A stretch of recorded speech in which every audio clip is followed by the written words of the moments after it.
This lecture will discuss atomic structure. An atom is defined as the smallest particle of an element that retains the identity of that element. And the word atom comes from the Greek word that means indivisible. And you'll see where that comes from in a moment. The diameter of an atom is it's very, very small. So it's about 10 to the minus 8 centimeters, which is equal to around 100 picometers. The mass of a single atom is so small we can't imagine. One copper atom is about 10 to the minus 22 grams. And one copper penny has about 2.4 times 10 to the 22 atoms in that penny. If we took 10 to the 8th or 100 million atoms and lined them up in a row, we would get a line of atoms that would be an entire 1 centimeter long. So again, an atom is extremely tiny.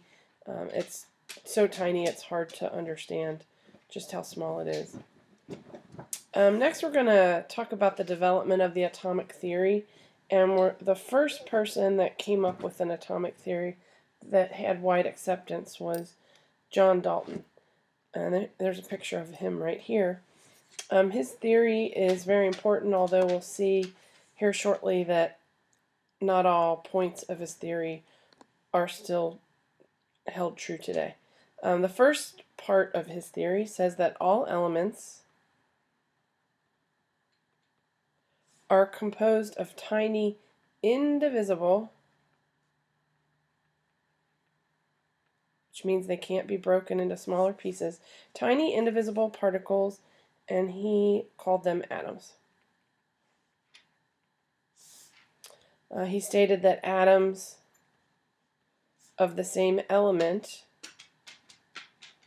are identical. So if we look at this picture up here, the panel A shows element A. There are small round spheres. There's no smaller parts making up the atom. And every atom of element A looks exactly alike. In this case, they're small blue spheres. Panel B shows a different element, element B. Those all look exactly alike each other, larger red spheres. So atoms of the same element are identical, and they're different from atoms of other elements. So again, atoms of element A look different than atoms of element B, since they are indeed different elements. The third part of Dalton's theory stated that atoms of different elements can combine with one another in simple whole number ratios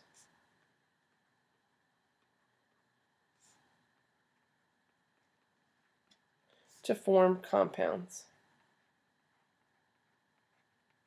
If we go back up to our picture, panel C shows a mixture of elements A, the blue spheres, and elements B, the red spheres.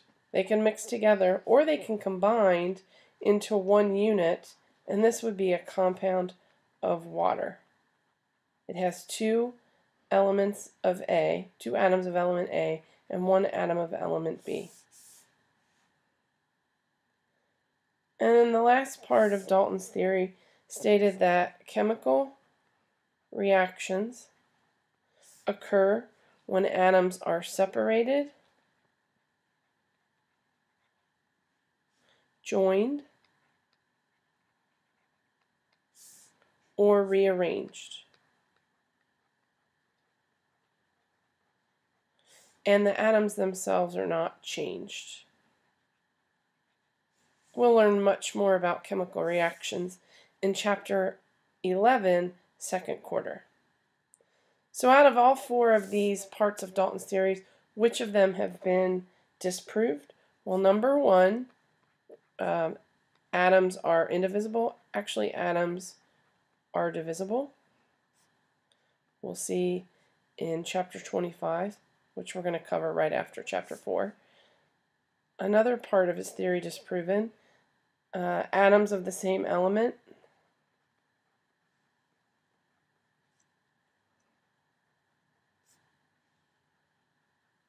He said they're all identical. They actually may differ slightly. We'll see how they can differ later on in this chapter. And then statement number 4, where when chemical reactions occur, atoms themselves do not change. We have nuclear reactions that we now know about today. And in nuclear reactions, atoms sometimes change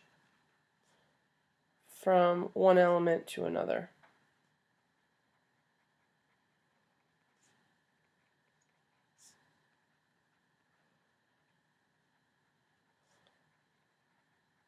And again, we'll look at this in more detail and learn why and how that happens in chapter 25. Okay, and then the last thing I wanted to talk about today is a review of the structure of the atom. You've learned this throughout grade school and even last year in the integrated freshman science class. There are three primary parts to the atom, and we call them, since they're parts of the atom, they make up the atom, we call them subatomic particles. The first is an electron.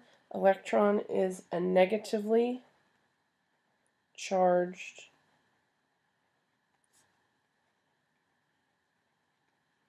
subatomic particle.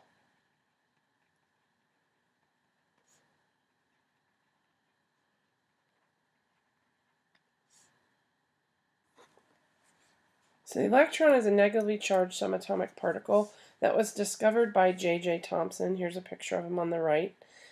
He discovered that in 1897. He was working with this object down here, which is a cathode ray tube. Cathode ray tubes used to be used in the old style televisions that were very deep, or the old computer monitors. I'll explain more and show an animation in class about how they work.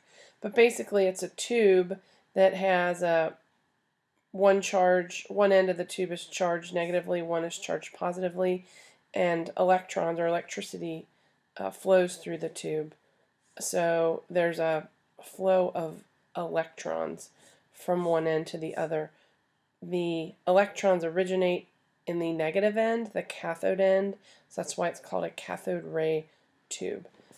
But Thomson's the one that discovered the electron, and then Millikan, the picture here on the left, he went on to discover the charge of the electron and the mass of the electron. The next subatomic particle is a proton, and a proton is a positively charged particle.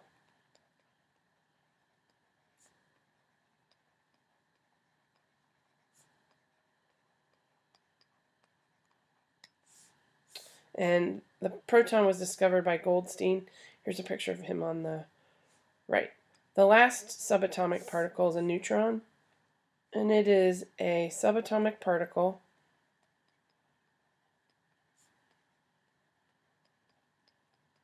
with no charge.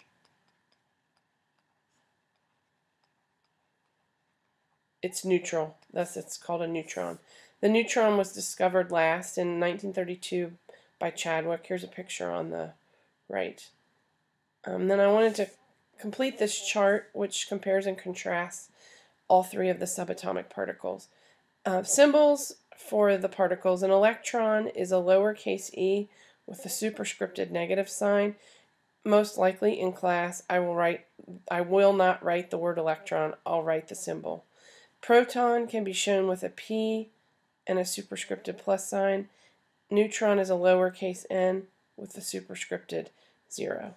Electron's charge is -1. A proton has a charge of +1, and a neutron has no charge, so its charge is 0. The approximate mass of a proton is 1 AMU, and AMU is an atomic mass unit. Atomic mass unit is approximately 1.66 times 10 to the minus 24 grams. So it's very, very, very small. If we say the atomic mass unit is set, and we just pick it, 1 AMU is 1.66 times 10 to the minus 24 grams, then a proton would weigh just about 1 AMU. A neutron weighs about the same as a proton, so it also weighs 1 AMU. And then an electron's about 2,000 times smaller than a proton, or 1/1840th of an AMU. Now the actual mass, an electron's actual mass is 9.11 times 10 to the minus 28 grams. A proton actual mass is 1.67 times 10 to the minus 24 grams, and the neutron's just about the same mass as the proton. You see a slight discrepancy between the proton actual mass and the AMU. So these numbers aren't exactly 1, they're a little bit over, but for our purposes, we'll call them 1. This ends the lesson for today.